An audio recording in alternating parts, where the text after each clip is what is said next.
Bismillahirrahmanirrahim. Assalamualaikum warahmatullahi wabarakatuh. Salam sejahtera bagi seluruh alam. Semoga kita semua sehat selalu dan dalam lindungan Allah, Tuhan yang Maha Kuasa.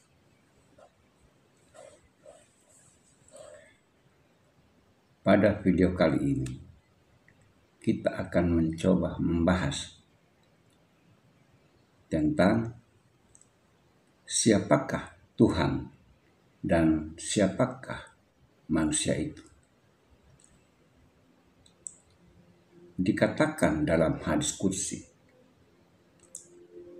al-insanu sirri wa ana sirruhu wa sirri sifati wasifati lalwairi. Manusia itu adalah rahasiaku, kata Allah, dan aku adalah rahasianya. Sedangkan rahasiaku itu adalah sifatku, dan sifatku itu tiada lain adalah aku. Bagi yang sudah tercerahkan, bagi yang sudah mencapai kesadaran murni, dengan hadis qudsi ini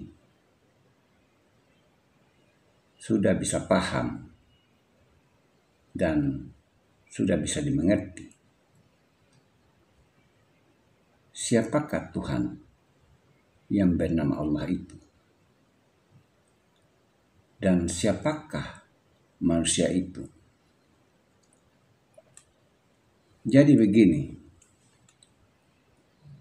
karena saya sebagai muslim, maka dalam pencarian untuk mengenal Allah itu, dalil Al-Quran dan As-Sunnah menjadi dasar sebagai pedoman saya dalam memastikan tentang siapakah Tuhan dan siapakah manusia itu.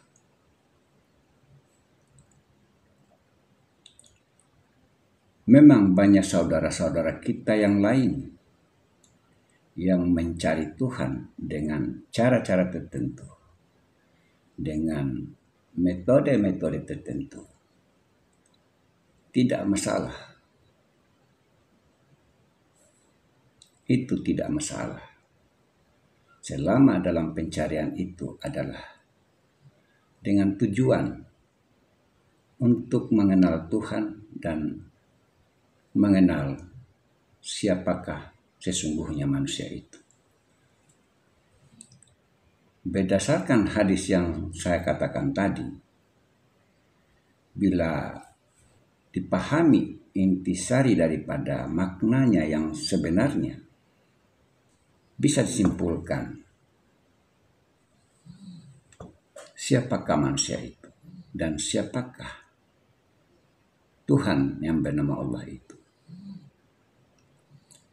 Al-Quran itu sudah cukup.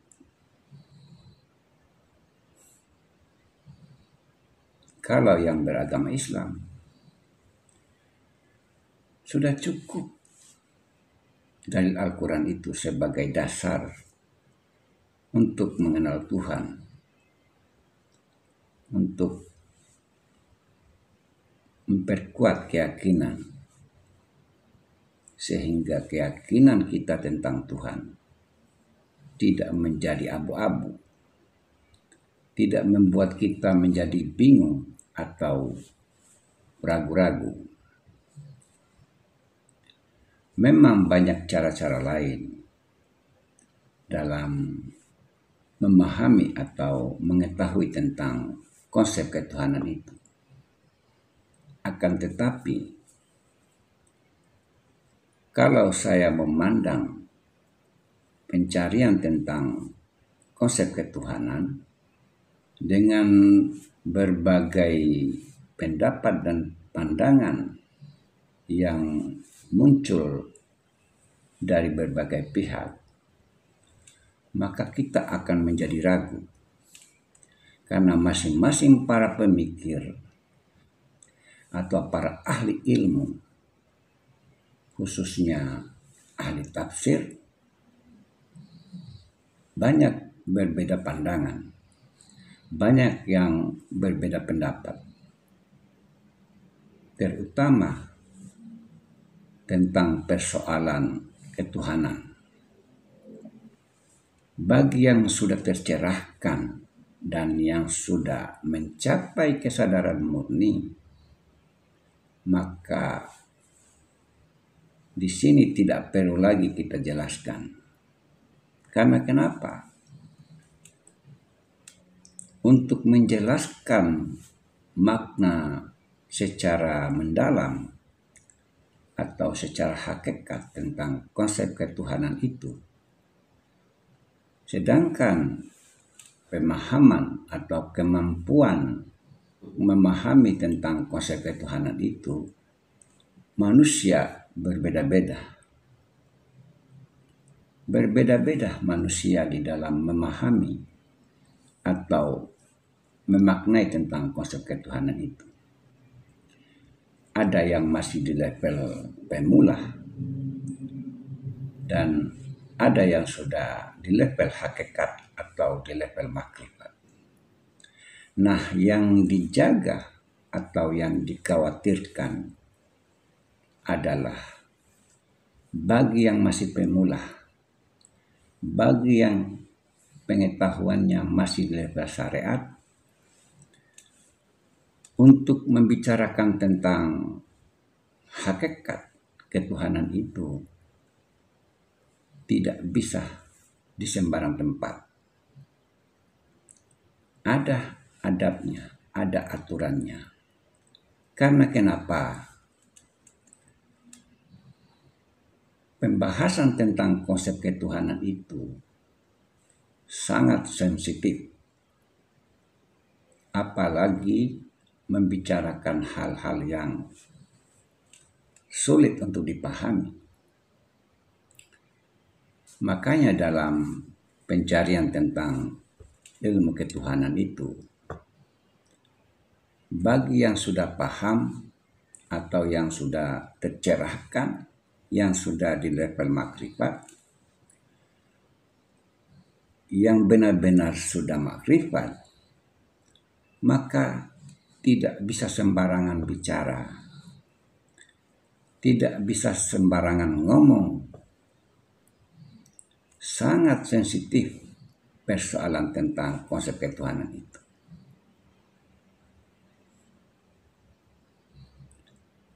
Bisa dibayangkan kalau dibahas secara mendalam tentang hadis kursi yang saya katakan tadi, maka tidak tertutup kemungkinan bisa mengguncang iman,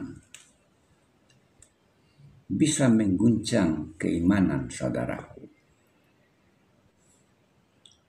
Mungkin pembahasan ini, kalau yang sudah berhakikat yang menyaksikan video ini akan paham, akan mengerti. Kenapa dalam hadis kursi Tuhan berfirman, manusia itu adalah rahasiaku, manusia itu adalah aku. Siapapun dari pihak manapun sebenarnya, kalau dalil yang saya katakan tadi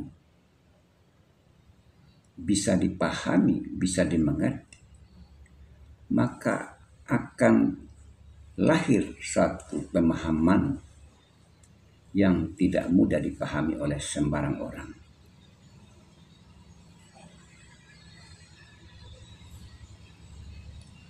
Jadi saudaraku,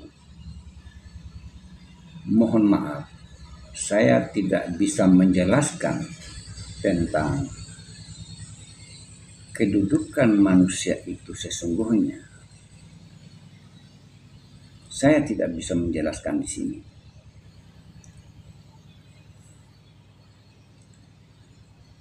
Karena kenapa? Kalau pembahasan ini dijelaskan secara terbuka, maka bisa melahirkan fitnah. Karena di dalam memahami atau mengambil kesimpulan daripada pengertian hadis qudsi yang saya katakan tadi, bisa dikatakan manusia itu adalah Tuhan. Iya, bisa dikatakan kedudukan manusia itu adalah Tuhan. Sebenarnya pembahasan ini masih lebih jauh, masih lebih luas lagi kalau dibahas.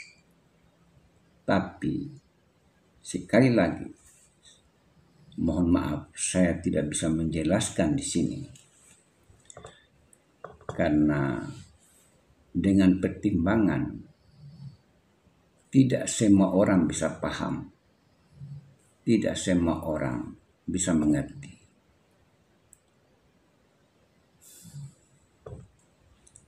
Akan tetapi, bagi yang bersungguh-sungguh dalam pencarian menuju pendekatan terhadap Tuhan yang Maha Kuasa itu, maka dia bisa sampai sekalipun pembahasan seperti ini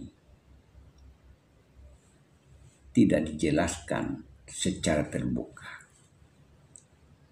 Orang-orang yang sudah tercerahkan atau orang-orang yang bersungguh-sungguh atau dalam istilah agama Islam yang senantiasa istiqamah di jalan pencarian untuk mendekatkan diri kepada Tuhan itu,